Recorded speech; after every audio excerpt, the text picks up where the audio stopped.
नमस्कार साथियों, मैं मनीष भारती संस्कृति आईएएस प्लेटफॉर्म पर आप सभी का स्वागत करता हूं। साथियों, भारत एक ऐसा देश रहा है जहां पर विभिन्न धर्म फलते फूलते रहे हैं। विविधताओं का ये देश रहा है। यह हिंदुओं का देश भी है, मुस्लिमों का देश भी है। यहाँ ईसाई भी रहते हैं तो सिख भी रहते हैं।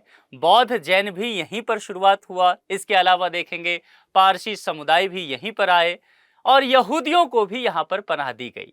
यानी कि कुल मिलाकर के देखेंगे बहुलतावादी ये देश है और इसके बावजूद भी हमें इस देश में एकता देखने को मिलता है।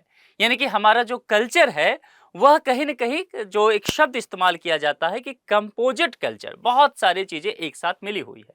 कई धर्म का एक साथ समायोजन है और सभी को लेकर के यहाँ की सरकार चलती है। इसीलिए गांधी जी ने एक शब्द कहा, सर्वधर्म समभाव। अब यहाँ इसी धरती पर एक और धर्म की मांग की जा रही है और यह धर्म जो है वह पंजाब से निकल करके सामने आया है। क्योंकि पंजाब में 2027 में विधानसभा चुनाव भी होना है, इसीलिए इस बात को और भी हवा दी गई है। इसके अलावा अगर देखा जाए, प्रधानमंत्री नरेंद्र मोदी की हालिया जो पंजाब का विजिट अभी रहा है पिछले 1-2 दिन में, उसमें इस बात को और भी चर्चा मिल गया है। तो प्रश्न ये है कि क्या भारत एक और नए धर्म के लिए तैयार है? क्या भारत में एक नए धर्म की एंट्री मिलने वाली है? और ये धर्म कौन सा होने वाला है? कौन लोग इसके अनुयायी होंगे? इसके धार्मिक पुस्तक कौन से हैं? धर्म गुरु कौन से होंगे? इन तमाम चीजों पर हम विस्तार से चर्चा करने वाले हैं। इतना तो आप समझ गए होंगे कि यह जो धर्म है वो पंजाब के क्षेत्र से उठ करके इसकी डिमांड की जा रही है और जो धार्मिक संगठन कह सकते हैं वह रविदासिया कहा जाए, यानी कि संत रविदास के फिलॉसफी को, उनके विचार को मानने वाले जो लोग हैं उनको लेकर के बातें की जा रही है। प्रधानमंत्री नरेंद्र मोदी अभी जिस तरह से पंजाब का विजिट किए हैं और वहां पर बहुत सारे योजनाओं का उन्होंने एक तरह से शिलान्यास, लोकार्पण वगैरह किया है, जिसमें से अगर देखा जाए यानी कि संत रविदास से और पंजाब से जोड़ करके देखेंगे, जालंधर कैंटोनमेंट स्टेशन वहां देखेंगे, वहां पर संत रविदास एक्सप्रेस का वहां पर उद्घाटन किया गया है। अब इस ट्रेन का अपने आप में एक विशेष महत्व है। ये ट्रेन देखिए यहाँ पर, अब विशेष महत्व क्यों है? क्योंकि ये पंजाब से शुरू किया गया है और इसका आखिरी स्टेशन जो है वाराणसी होने वाला है। और वाराणसी का क्या संबंध है? क्योंकि संत रविदास की जन्मस्थली वाराणसी है। तो इसीलिए ये चर्चा में आ रहा है कि संभव है कि 2027 तक ऐसा हो सकता है कि भारत सरकार एक नए धर्म को इस देश में मान्यता दे दे। क्योंकि इस संगठन से जुड़े हुए लोग लंबे समय से, तकरीबन 2010 से कह सकते हैं, एक नए धर्म की मांग करते हुए नजर आ रहे हैं।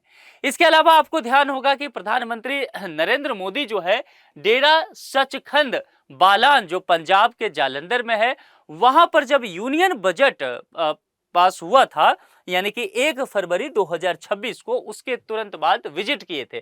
तकरीबन 3 घंटा समय जो है वहां पर उनके प्रमुख के साथ बिताया इन्होंने। बाद में इनको, जैसा कि हम जानते हैं, पद्मश्री भी अवार्ड यहां पर दिया गया। ठीक है, तो कुल मिलाकर के ये इस चर्चा को और भी हवा मिला। जिस तरह से संत निरंजन दास से प्रधानमंत्री की मुलाकात हुई और इनको जिस तरह से यहाँ पर सम्मानित सिविल अवार्ड दिया गया, तो लगातार इस बात को लेकर के अब चर्चा चल रही है। अब ये पूरा मुद्दा है क्या, जरा इसको विस्तार से समझने की कोशिश करते हैं। ये पंजाब राज्य का मैप है और जैसा मैंने कहा कि 2027 में यहाँ पर विधानसभा चुनाव प्रस्तावित है। टोटल 117 सीट है।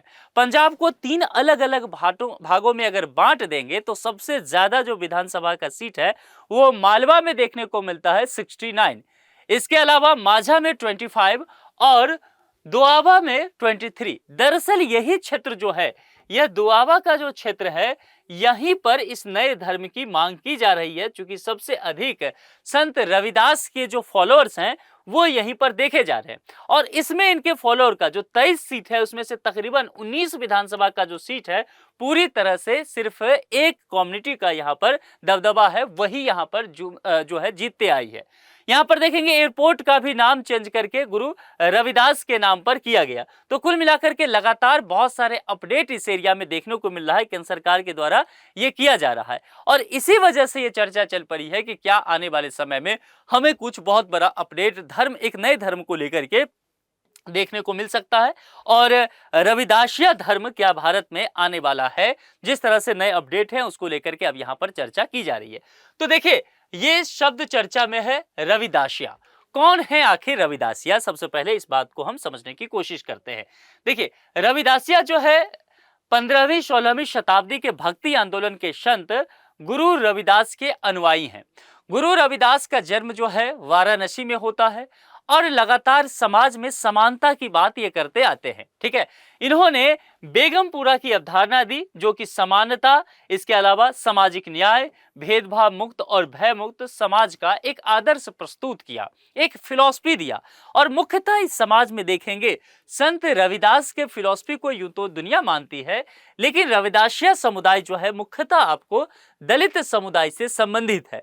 और पंजाब को लेकर के जैसा हमने चर्चा किया, और पंजाब का जो दोआबा क्षेत्र का, वहां पर सबसे अधिक आबादी इस समुदाय का देखने को मिलता है, जो कि जालंधर में है, होशियारपुर में है, कपूरथला हो गया, नवाशहर हो गया, इन तमाम एरिया में ये समुदाय रहती है, जो कि ये वाला एरिया होता है।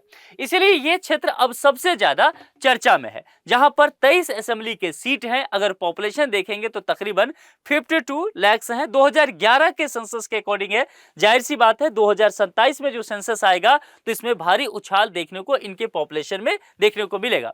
दलित की अगर चर्चा करें तो तकरीबन 19.5 लाख है, जो कि 37% पॉपुलेशन में आप कहेंगे। और रविदासिया उसमें से देखने को मिले तो तकरीबन आप कह सकते हैं कि 12 लाख के आसपास हैं। और दलित पॉपुलेशन की अगर बात किया जाए तो दलित पॉपुलेशन में 61% जो दलित पॉपुलेशन है वो रविदासियाज ही हैं, जो अलग धर्म की मांग कर रहे हैं। तो कुल मिलाकर के अगर देखा जाए तो यही एक स्ट्रॉन्ग पॉइंट बनाता है कि क्या चुनाव से इन सब तमाम चीजों का लिंक जुड़ सकता है। इसके अलावा जहां प्रधानमंत्री विजिट करने के लिए गए डेरा सचखंड बालेन, वहां की अगर चर्चा करेंगे तो वहां जो फॉलोअर्स की बात किया जाए तकरीबन 20 लाख उनके फॉलोअर्स हैं। और अगर पंजाब की बात किया जाए तो पंजाब में तकरीबन 15 लाख फॉलोअर्स हैं, और उसमें भी दोआबा जो एरिया है वहां से ही अधिकांशतः लोग देखने को मिलते हैं। डेरा सचखंड बल्ला जो कि सबसे अधिक चर्चा में है, और इसका रोल कैसे इस नए धर्म में है, इसको समझने की कोशिश करते हैं।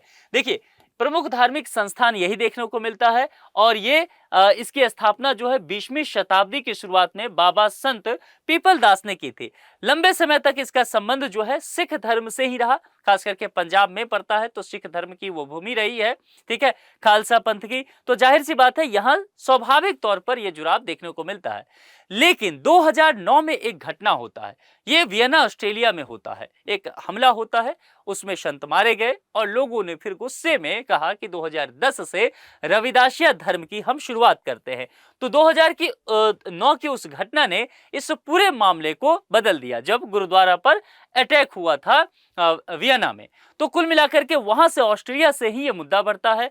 अब देखिए, मई 2009 में ऑस्ट्रिया के वियना में रविदासिया धार्मिक सभा पर हमला होता है। इस हमला में संत रामानंद की मृत्यु हो जाती है, बहुत सारे श्रद्धालु घायल भी हो जाते हैं। इस घटना के बाद पंजाब में इसका व्यापक विरोध प्रदर्शन भी होता है, और फिर जो रविदासिया समुदाय है वो अलग धार्मिक समुदाय पहचान की मांग करते रहती है। तो ये एक निर्णायक मोड़ गुरुद्वारा पर जो अटैक होता है वो बन जाता है, और यहीं से पूरी तरह से धार्मिक परिवर्तन होता है। डेरा सचखंड बंदा ने अपने धार्मिक स्थलों पर गुरु ग्रंथ साहब रखना बंद कर दिया यहीं से, क्योंकि गुरुद्वारा में आप देखेंगे सिख धर्म के 10वें गुरु गुरु गोविंद साहब जी ने कहा कि सिख धर्म में अब आगे चल करके कोई भी व्यक्ति गुरु नहीं बनेगा, बल्कि जो ग्रंथ साहिब हैं वही अब गुरु रहेंगे सदा के लिए। इसलिए आप देखेंगे सिख धर्म में जब आप गुरुद्वारा में जाएंगे गुरु ग्रंथ साहिब रहते हैं, तो यहां पर भी यही होता था। लेकिन डेरा सचखंड बल्ला ने इस घटना के बाद कहा कि अब हमारे इस जो धार्मिक स्थल है यहाँ पर गुरु ग्रंथ साहब नहीं होगा, बल्कि अमृत बानी होगा, और अमृत बानी ही वहां पर स्थापित कर दिया। अब अमृत बानी क्या है? अमृत बानी जो है गुरु रविदास की 200 वाणियों का एक संकलन है, उनके उपदेशों का कह सकते हैं संकलन है, और यहां से परिवर्तन होता है। यही परिवर्तन आगे चल के रविदासिया समुदाय की अलग धार्मिक पहचान और स्वतंत्र धार्मिक परंपराओं को आगे बढ़ाता है, उनकी मांग को यहां से तेज कर देता है। अब जो रविदासिया समुदाय की प्रमुख मांग है फिलहाल वो क्या है? ये समुदाय मांग कर रही है कि रविदासिया धर्म भारत में अब घोषित कर दिया जाए एक अलग धर्म के रूप में। इसके अलावा यहाँ पर इनके कुछ और भी बातें। इनका कहना है कि 2027 में जो सेंसस हो रहा है, जो जनगणना होगा, उसमें रविदासिया धर्म के लिए अलग से विकल्प दिए जाए। यानी कि लोगों से जिस तरह से पूछा जाता है कि आप किस धर्म से संबंधित हैं, तो उसमें विकल्प दिया जाता है कि आप हिंदू हैं या इस्लाम हैं या सिख हैं या बौद्ध या जैन हैं। इसी तरह से रविदासिया भी धर्म विकल्प में दिया जाए और लोग जो रविदासिया धर्म को मानते हैं वह उसको जनगणना में बताएंगे। इससे एक तरह से आधिकारिक तौर पर इस देश में एक नया धर्म आ जाएगा। ये यहाँ पर बात की जा रही है। अब धर्म की कुछ अपनी पहचान होता है। इनका कहना है कि हमारे पास धर्म के लिए पर्याप्त पहचान है, जैसे कि धार्मिक स्थल है। किसी भी धर्म के कुछ महत्वपूर्ण बातें हैं कि हर धर्म के पास एक धार्मिक स्थल होना चाहिए, जैसे कि हिंदुओं के पास मंदिर है, मुसलमानों के पास मस्जिद है। इसी तरह से इनका कहना है कि हमारा अपना धार्मिक स्थल है। किसी भी धर्म के लिए आवश्यक है कि उसका अपना धार्मिक ग्रंथ होना चाहिए, जैसे हिंदुओं के पास गीता है, जैसे कि इस्लाम के पास देखेंगे तो कुरान शरीफ है। ऐसे इनका कहना है कि हमारे पास भी एक धार्मिक ग्रंथ तो है, वही संत रविदास के 200 बानियों का संकलन, जिसे अमृतवाणी कहा गया और गुरु ग्रंथ साहब के जगह पर इसे रखा गया। तो इनका कहना है कि हमारे पास धर्म ग्रंथ भी है। इसके बाद किसी भी धर्म के लिए यह आवश्यक है कि उनका धार्मिक प्रतीक हो। इनका कहना है कि हमारे पास अपना धार्मिक प्रतीक भी है और अपना धार्मिक परंपराएं भी हैं। तो जाहिर सी बात है, अगर कोई भी धर्म हो उसके पास अगर धार्मिक स्थल है, धार्मिक ग्रंथ है, धार्मिक प्रतीक है, धार्मिक परंपराएं हैं, धर्मगुरु हैं, तो यह पर्याप्त हो जाता है कि उसे एक नए धर्म के तौर पर मान्यता दे दिया जाए। यही बात यहाँ पर कहा जा रहा है और यही के लिए इसीलिए ये कहते हैं कि इस बार की जनगणना में अलग पहचान इनको दे दिया जाए और अलग श्रेणी मिलते ही ये समुदाय जो है वास्तविक जनसंख्या और भौगोलिक वितरण का सही आंकड़ा उपलब्ध करा पाएगी।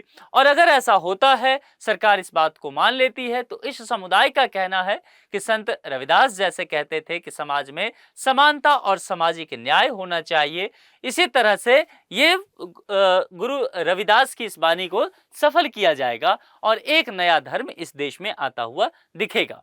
अब भक्ति आंदोलन के महान संत ये बताए जाते हैं, कवि हैं, सामाजिक सुधारक हैं।